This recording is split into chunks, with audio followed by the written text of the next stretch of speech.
I guess there'll be nobody listening to this show that hasn't seen that Anthropic's models were pulled. 3 days after launch, the US ordered Anthropic to switch off Fable 5 and Mythos worldwide.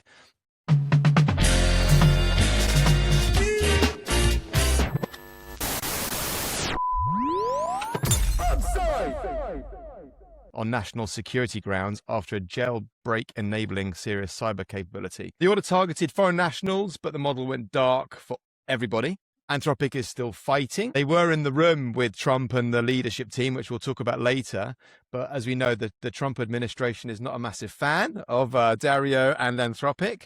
But Mads, if you can tee this one up, personally looking at this, I was not quite sure whether this was a technical thing or a political thing, looking at the capabilities coming through from OpenAI and other frontiers. So is it technical, political, both?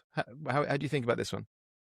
I think there's a little bit of almost hysterical reaction from everybody. And to some extent, you could say it's Dario's own fault because he's kind of been doom mongering and sort of fear mongering about this jobs. This is PR, isn't it? That's his shtick. Every time he opens his mouth. He is the one who has been saying AI is dangerous. We need to control it. And guess what? Now he's the one who is being controlled. And he was complaining in retrospect that, the guys didn't do that to GPT 5.5 and OpenAI also has a good model. And why isn't that being sort of controlled in the same way? So there is there's sort of peak hysteria right now, I think, from everybody. I mean, everybody's pointing fingers at everybody. But when you go under the covers, axes will come again, and I think they will sort this out. I think the real lesson is maybe more boring, which is don't rely on a single model. People talk about sovereignty, and sovereignty is maybe part of it, but there's also just concentration risk. Just don't be reliant on just one provider. But my assumption is not much would have happened in 3 days, right? I mean, nobody's going to be that reliant on something that's been out that short period of time. Here's a story from one of our portcos that are doing stuff that's right at the edge of AI. It's super cool. And they're always saying, look, we develop stuff with the next model in mind, because the models of today can't quite deliver this enterprise functionality that we want to deliver, but we're almost there. And our harness is getting us almost there. When Fable was released, they dropped that in and suddenly the whole thing worked. Okay, so that was one model that shifted everything for them. And then, of course, it was yanked, a couple of days later. And what situations does that leave them in? And what they say is, look, we just, we are now retraining our own models. We're taking the open weight models and we're fine tuning those because we don't want to be in a situation where we're dependent on it. So I think what it does, if anything, is it just highlights how important that is. And to some extent weakens Anthropic's and in many ways the US's position a little bit. So to this trade policy, I don't know whether it's maybe shooting themselves in the foot. Joe, as with LP hat on, does this make the whole European sovereign AI bet more investable?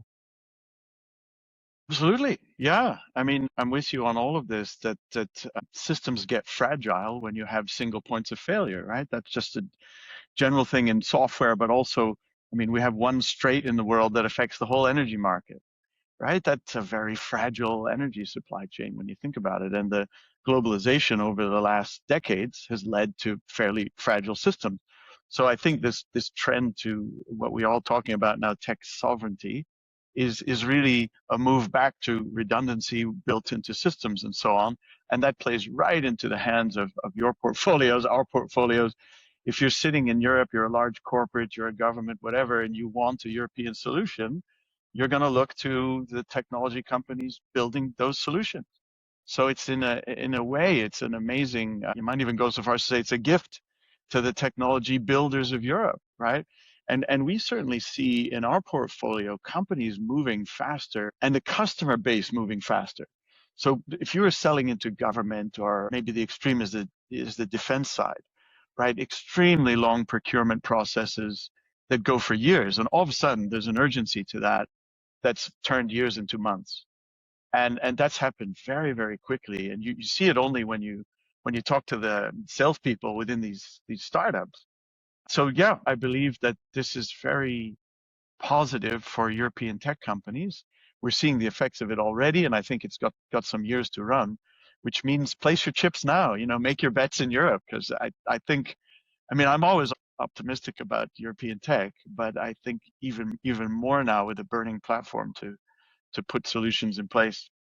I think you're right. I think that there is also an underlying aspect that I've mentioned before on this pod, but there's something very powerful about this kind of war mode where we're being reminded that we need to think about friendshoring, onshoring, reshoring, whatever that might be.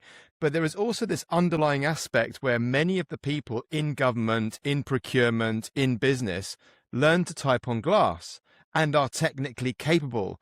It's not the boomer generation that maybe aren't so comfortable with tech. We are all now working with people slightly older, slightly younger than us on this call who get it and can make faster decisions and know how to play the game. So I think there is this, we're in this new era where there is this technically capable population all around us that is going to enable or be part of the acceleration of this kind of war mode. Okay, all right, we're on our own. We're gonna build. We're gonna integrate. We're gonna make this happen.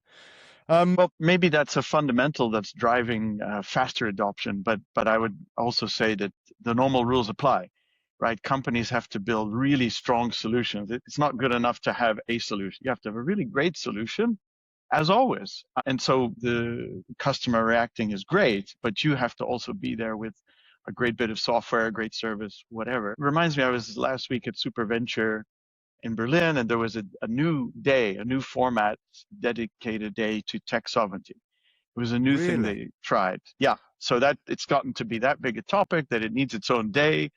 And what was interesting to me is tech sovereignty is the whole supply chain discussion. It's resilience. It touches all supply chains, all sectors of activity. But in Europe, because we have this urgent need for defense, if you sat in the audience of that day, you actually 60% was all about defense. And so when I got up in my panel, I said, well, defending a thing is great and that's urgent and we're building wonderful solution. And the progress there is amazing, far faster and bigger than I could have thought a couple of years ago. But you have to, there's protecting a thing, but then there's the thing itself. So we didn't spend enough time on that, right? So we need the Mistral to be successful. So we have a European, I know someone in a European government responsible for implementing LLMs across all government services. And what she told me is, yeah, we're not allowed to use US solutions. Yes. So we need a European solution and that's it, So to me, Mistral's in a beautiful position that there's a long queue of customers wanting that product. They just need to get it right. And revenues are there for them. I think we'll have in a year or two, we will have very different conversations on this topic, and I look forward to those.